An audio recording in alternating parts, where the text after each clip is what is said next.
Hi, I'm Lauren. And I'm Loriana. And we're going to give you some helpful hints with table FRQs. So before we start, we're going to go over a couple of things that you need to look for when you're going to be doing a table FRQ. First off, they're probably going to ask you to do some form of the intermediate value theorem. And it's probably going to have, you're probably going to have to find when the original function equals some finite value between two of the given ones. Also, you probably have to use the mean value theorem to approximate an instantaneous rate of change. You need to look out for left and right Riemann sums, and you cannot assume that the table has all the functions graph trends. You can sketch the graph, but that is not an assumption. And finally, when asked to justify, please do so in full. Hi, I'm Loriana, and this is our first example we're going to show you guys. And for this problem, it's calculator active, so you can use a calculator. Okay, the problem says bears are placed in an exhibit. The amount of bears, B of t, per year, t, is shown in the table above. The amount of bears is always increasing. And some things you should keep in mind when working this problem is that it is B of t. So do not write f of x. And it's years is t, so the t is years. And the bears is always increasing. And you'll probably need that later in the problem if it's stated. For part A of this example, you're going to use the table to estimate b prime of 4.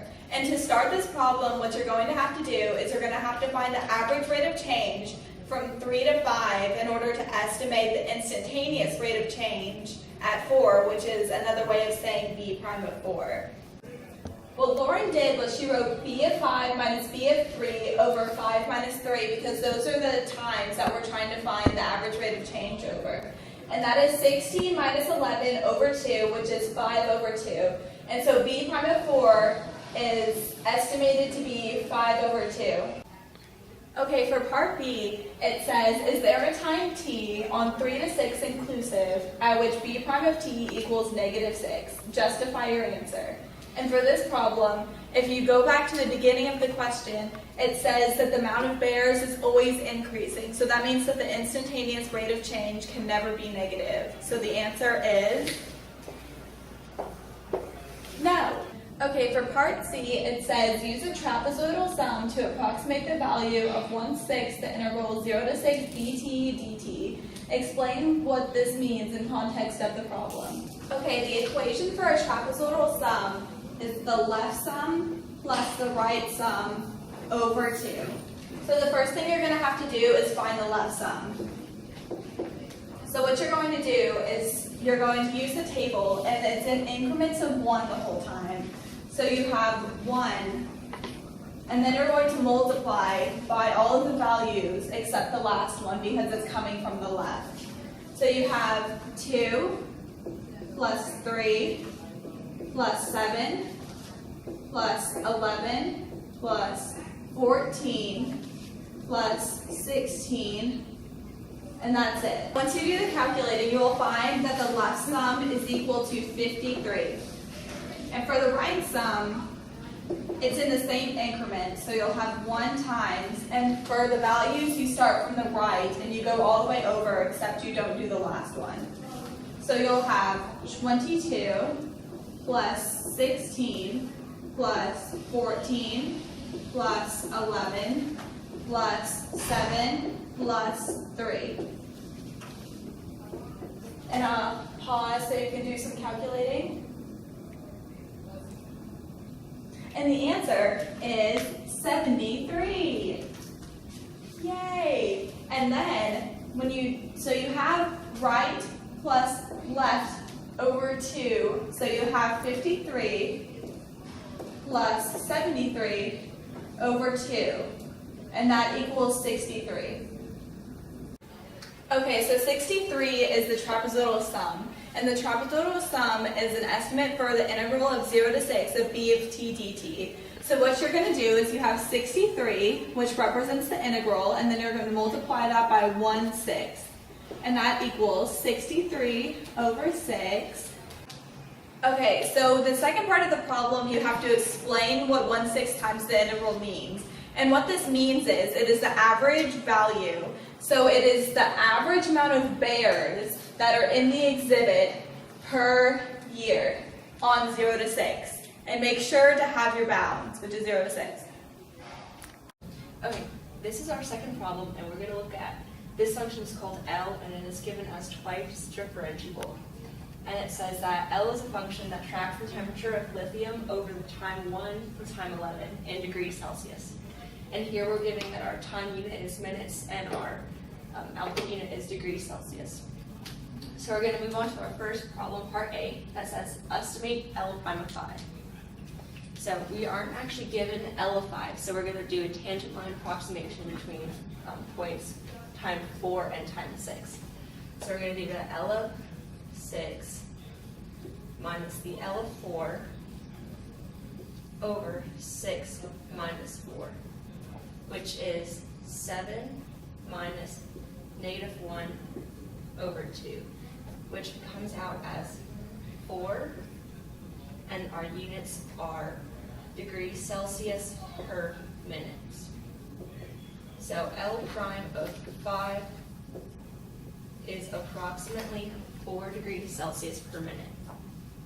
In part B, we are told to use the table to approximate the integral from 1 to 11 of L of t dt by using the left Riemann sum. So what we're first going to do is we're going to find the width in between each point since it's not equal. So this one's 2, 1, 2, 3, and 2. So we're going to use those widths and take the value that's on the left side of each interval. So from 1 to 3, the left value is 12. And then it'll be 5, -1, 7, and -3. So let's work that out. 2 times 12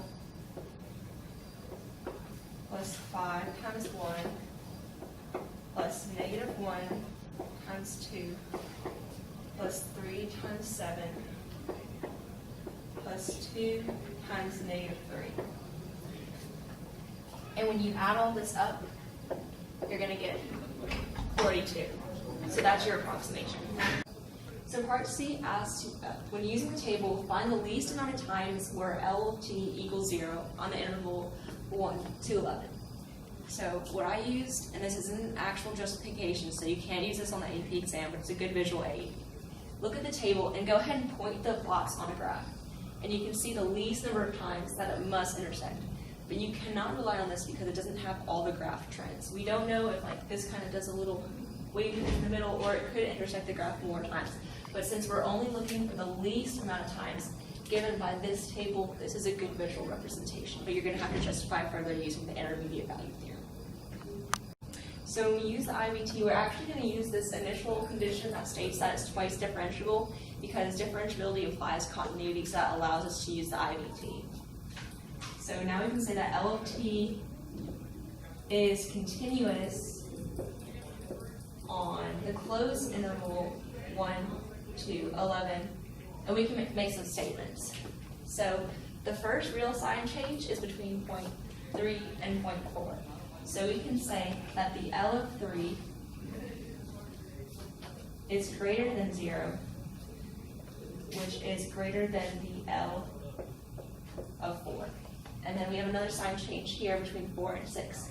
So the L of 6 is greater than 0, which is greater than the L of 4. And then we have another sign change between 6 and 9. So we say that the L of 6 is greater than 0, which is greater than the L of 9, and one more between 9 and 11. So the L of 11 is greater than 0, is greater than the L of 9. So we can count this up and we can say that there's some T1 on like this interval T2, T3, and T4. So we can say that there are at least 4 points on L of t for which L of t equals 0. So that's how you're going to have to justify these types of equations. Thank you for watching our video. And good luck on the AP exam.